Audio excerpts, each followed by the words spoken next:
Hola, ¿qué tal? Somos alumnos de la UPN del grupo número 6 del curso de comunicación. En esta ocasión les vamos a presentar una videoreseña de la obra Los espectros del autor Leoni Andrei. Esta obra te invita a ponerte en la piel de los personajes y ¿acaso tú serías capaz de entender los personajes y de identificarte con ellos? Te aseguro que después de leer el primer capítulo no pararás hasta terminarlo. Recuerda que al estilo fiel del autor, esta obra te dará más preguntas que respuestas.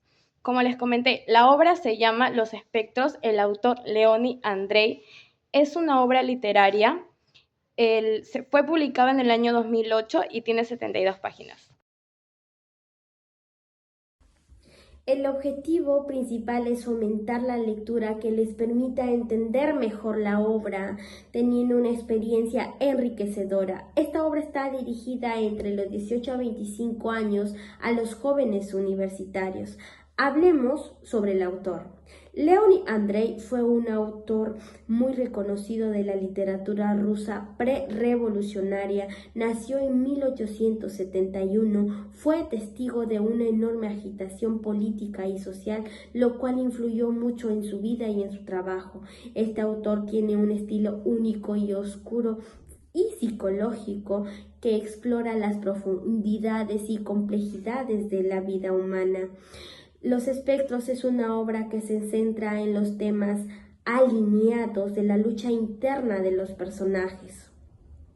Cuando hablamos de textos seleccionados nos lleva a pasajes claves de la obra, teniendo una atmósfera sombría, la cual nos permite contemplar la naturaleza de la vida y conflictos y desesperaciones de los personajes al enfrentar sus propios espectros, que hace que la obra dé un giro muy relevante y fascinante.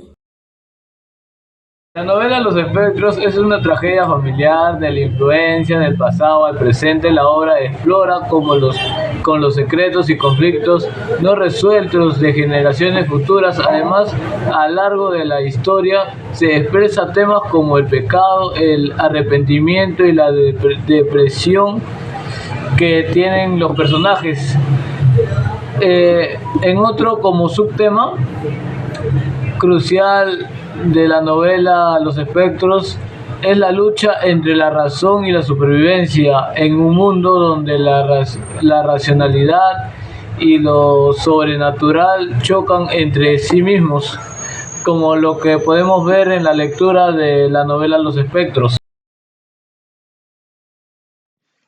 Personalmente, leer Los espectros nos da una perspectiva a lo que es muy diferente a lo que menciona su nombre.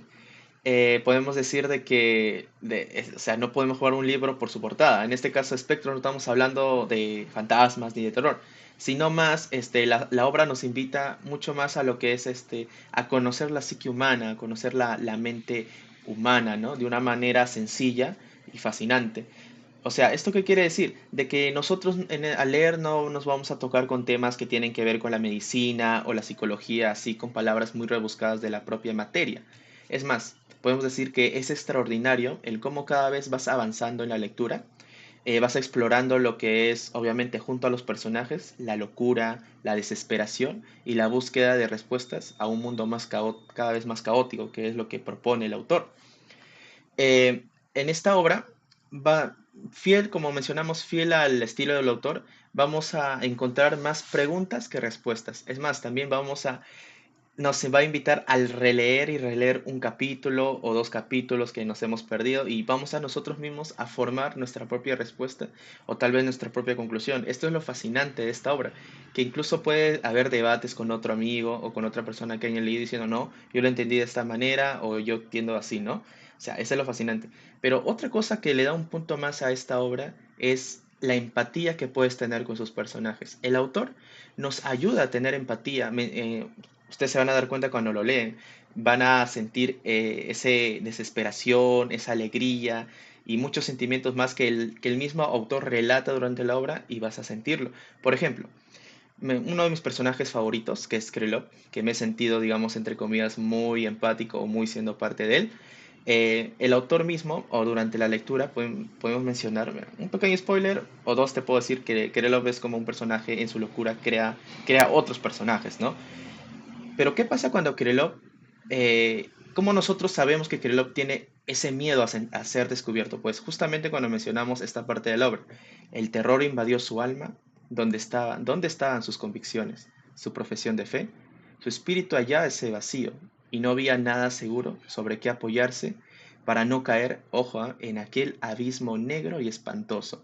Justamente es lo que nos dice el autor, ese miedo de tener o de caer en ese abismo, ¿no? O sea, podemos sentir el miedo de Krylov. Por otra parte, ¿qué pasa cuando Krylov, otra vez spoiler, es descubierto? Uno de sus personajes.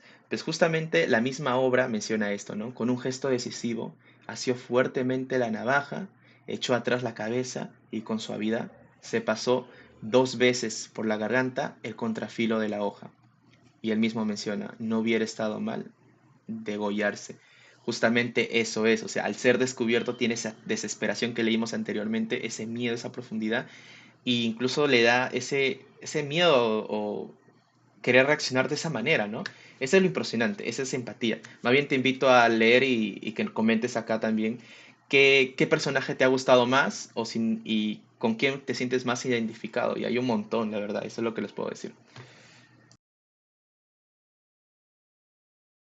Bueno, en conclusión, esta obra nos da a entender cómo los personajes nos oculta la trágica realidad que es la locura. El autor en esta obra nos presenta de manera calmada, donde dice reinar en el santuario. Esta obra es cero romántica, cero dramatización. Y bueno, espero que les haya gustado. Les invito a leer mucho porque esta obra les va a encantar. No olvidarse darle like y dejar sus comentarios positivos. Espero de verdad que les haya gustado. Muchas gracias.